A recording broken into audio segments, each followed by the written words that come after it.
Inay, Itay, pagpasensyahan niyo na lang po sana kung ako may nakakasira noon ng ating mga kasangkapan. Dala po ito ng aking kalikutan bilang isang bata at kamangmangan sa kahalagahan ng mga bagay ng nooy musmus ko pang isipan. May mga pagkakataon din noon na ako'y sumasagot ng pabalang at init ng ulo ang aking pinaiiral. Inyo na lamang sana po itong unawain at pagpasensyahan. Sa mga panahon naman na tila ba alam ko na ang lahat ng mga dapat kong malaman sa buhay, hindi po yun nangangahulog ang hindi ko na kayo kailangan. Talagang umiira lamang sa akin ang mga panahong yun ng kayabangan. Kaya't huwag sana kayong magsawa na ituro sa akin ang kaibahan ng wasto sa kamalian. At sa mga kamaliang aking nagawa, ako sana'y inyong mapatawad. Sa paglalakbay ko sa buhay kong ito, palagi kayong nariyan. Sa bawat ahaking kong daan, kayo'y palaging sumusubaybay at sa akin ay umaalalay. Naalala niyo ba nung ako'y unang masugatan? Ang inyong yakap at pagmamahal ang siyang pumawi sa sakit na nararamdaman. At nang dahil din sa pagmamahal na yan, sinikap ninyong maibigay sa akin ang lahat. Kahit pa sa inyo'y wala nang maiwan. Nahubog ako bilang tao na may takot sa Diyos at pagpapahalaga sa aking kapwa. Ito'y dahil sa matuwid na paggabay sa akin at puno ng pagmamahal ninyong pagkalinga.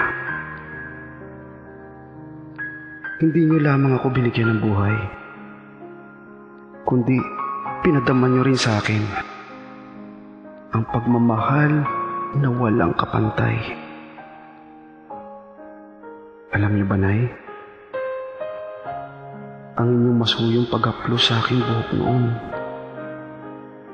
at ang malambing ninyong tinig ang nagbigay sa akin ng pinakapayapa kong pagtulog sa buong buhay.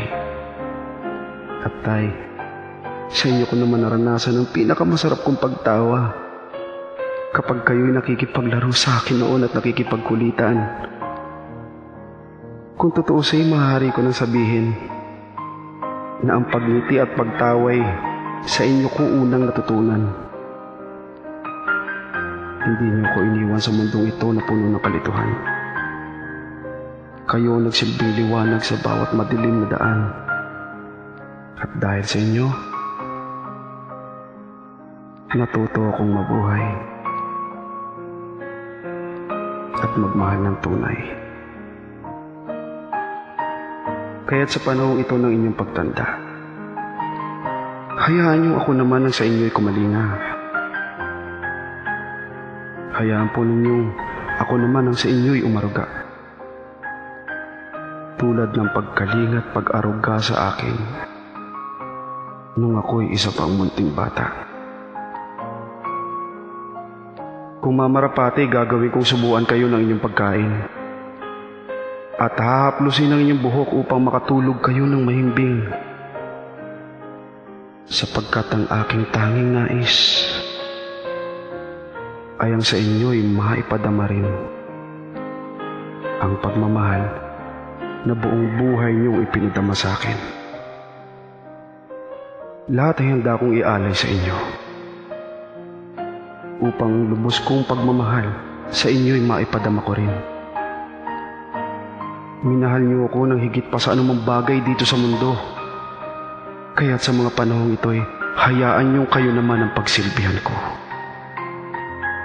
Hindi ko man nasasabi ng harapan dahil nauunahan ako ng hiya kong minsan.